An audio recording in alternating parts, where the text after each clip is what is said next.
বীজ যদি শুকনো থাকে তাহলে পানিতে ভিজিয়ে রাখতে হবে নিম্ন 12 ঘন্টা।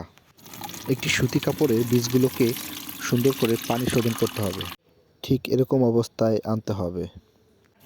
কোকোপিট ব্যবহারের জন্য প্রতি 2 লিটার পানির জন্য 4 থেকে 6 গ্রাম ট্রাইগন ইউজ করতে হবে। এমনভাবে ভিজাতে হবে যাতে রোগ জীবাণু দূরে থাকে। মিশিয়ে দিব। কোকোপিট পানি থেকে উঠিয়ে জৈব সার এবং মাটির সঙ্গে সুন্দরভাবে মিশিয়ে দিব, যেন একে অপরের সঙ্গে খুব ভালোভাবে উপাদানটি তৈরি করা সম্ভব। জৈব সার যেমন আপনি গোবর কিংবা মুরগির বিষটাও দিতে পারেন। মাটি এবং জৈব সার যেন ভেজা না হয়, শুকনো শুকনো অবস্থা থাকলে ভালো হয়। এবং আমরা সুন্দর করে এটাকে মিশিয়ে দিব যেন ঔষধটা কার্যকারিতা পায়।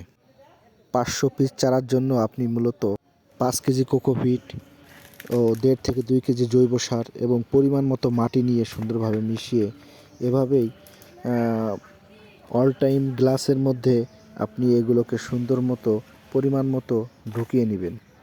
এবং মাটি দেওয়া হয়ে গেলে পরবর্তীতে আপনি এগুলোকে বীজ ঢুকিয়ে দিবেন। 1 ইঞ্চি পরিমাণ ভিতরে ঢুকিয়ে কাপটি সুন্দরভাবে মাটিগুলো মিশিয়ে দিবেন। ভিডিওটি ভালো লাগলে একটি লাইক করবেন, নতুন হয়ে থাকলে সাবস্ক্রাইব করবেন। ধন্যবাদ।